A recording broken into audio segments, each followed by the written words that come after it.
Hey guys, in this video, I want to talk to you about installing pre-assembled exterior window trim. I think it's a better way to go. Pre-assembling trim is faster, it's more efficient, and it produces a neater result with a near perfect joints every time. The approach does require a different way of working, but I think the advantages are worth it. Let's look into it a little bit. All right, before we get started, I just want to point out that this video is about window trim installation. It's not about window installation. There are some flashing and fastening components that you're going to see here that may be missing or different from recommended manufacturers. I just did this so that I could show you as an example. Okay, we got that? All right, let's get going. All right, I want to talk about pre-assembly versus piecemeal method. For years, I did the piecemeal method, putting the windowsill on, then doing your legs, and then putting your top on, piece by piece. Piece by piece is inefficient because you're always running back and forth between the miter saw and your window, or maybe you're going up and down ladders or on scaffolding. Plus, any imperfections along the nailing flange, which does stick out a little bit with your screws and your tape, or any unevenness on the wall, if it's an old house or whatever, it's going to translate into open trim joints here and here. It's far easier to build this around as one piece on a flat surface. When you install it as one piece, it's going to sit better, evenly, and you're going to have tight joints. We're going to assemble our trim on the bench, but the measurements are definitely going to come off for the window. And the point I want to make is that you can accomplish this on the ground prior to installing the window. If you have your windows or you have your sizes and you can take your measurements, or you can do what we're going to do, you can have your window installed and then take the measurements off it. When feasible, I'd rather do everything on the ground, make my surrounds, and then do your install all in one day. With multiple same size windows, this method becomes efficient, best practice way to finish projects, exterior window projects trim like this. So allowing you that production style, cut all your trim parts at one time and then assemble on a bench and then pop it on and go to town, that's going to be the way to go. For this project, we're using PVC trim, and we pretty much use this as a go-to on our job sites. PVC trim is widely popular because it's weather resistant, termite proof, and rot resistant. It makes it one of the most reliable materials for exterior building and low maintenance. So that's why we use that. When measuring, start horizontally and measure point to point. I've got 23 inches. I'm gonna record the furthest parts of the window, anything that sticks out. So I'll take my 23 inches, and then when I measure that top, I need to add the width of both my trim pieces plus 1/8 of an inch.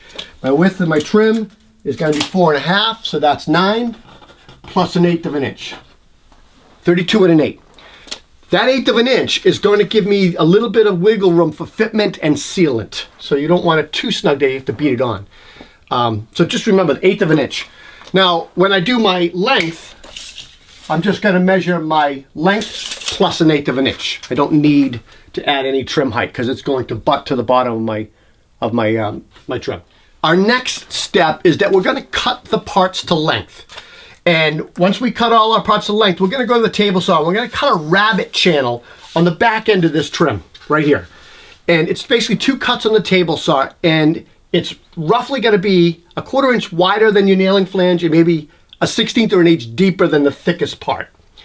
This rabbet creates a space for the nailing flange to sit so that the trim can sit over it and tight against the wall and the wall sheathing without rocking or interference. One thing I want to mention before we get too far talking about this is when you're starting to make your cuts to length and you're cutting your parts and you put your 12 or 15 degree bevel on the bottom of the board, I like to mark the back side, bevel, rabbet, head. Bevel, rabbet, head on the other side. If you don't, it's super easy to cut your bevels and then you're kind of not paying attention. You go to do your rabbets on the table saw and you end up with 2 left side pieces or 2 right side pieces. That's okay if you catch it and you got multiple windows same size, but if you're doing a one-off, it's really a pain in the neck and it's a problem. So you want to try to eliminate that error. You can use blue tape and mark it if you want, or you could just lay it out like I did and write it on the back side. Let's talk about windowsill considerations. Exterior PVC windowsills can be bought or made on site. We chose pre-made sills for this project. Here's a historical size and here's kind of a smaller modern size. Windowsills typically have a 10 to 15 degree bevel on the top, and that's to drain water away from the window. The sill also will project out, away from the window, out from the vertical leg trim and siding, and that's for additional water maintenance. It gets the water out and drips away from the house. The bottom edge of the sill, right here, has a drip groove installed, and that's to break the surface tension of water running down and back into the siding and into the house, the envelope of the house. So we don't want that, and that's why they have this kind of a capillary break, a break. The rear groove on the back side of sills is done so that you can tuck your siding up behind it. And that's going to give you an overlapping weather coverage. So it tucks over your siding. To assemble the window trim surround, it's best practice to use glue and mechanical fasteners to secure your joints and prevent separation or visible gaps between the boards. The two vertical window trim parts are going to secure to the top headpiece with 2 exterior grade pocket screws and PVC cement. The windowsill will attach up into the vertical trim boards with 2 longer exterior grade screws and PVC cement. Okay, let's break this down for drilling and fastening steps. You're going to drill 2 pocket holes into the tops of each window leg casing. Then you'll apply PVC cement to both parts being fastened, and you're going to allow that glue to become tacky. The glue actually melts the PVC, creating a permanent bond to each other. That's why we let it get tacky. When that's done, you're going to align the vertical leg to the top casing and clamp down so that your joints are flush. Once your pieces are aligned and flush, you install the pocket hole screws. Then you'll repeat this process on the other side. The screws will hold this joint tight without the need for clamps once everything is together. I want to note that you use pocket hole screws that are rated for exterior use. They're easy to spot because they're blue in color. Now we'll move on to attaching the windowsill.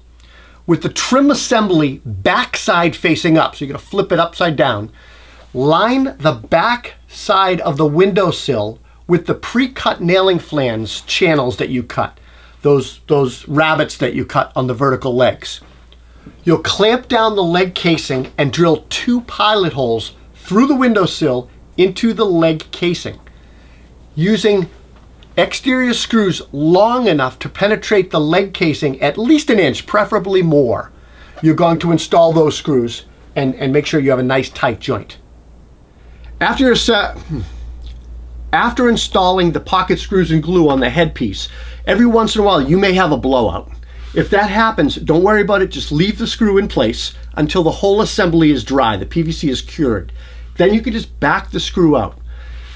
When this is all done, you're going to be flipping this over and sanding these joints anyway, making sure you clean off the glue and maybe hit any uneven spots.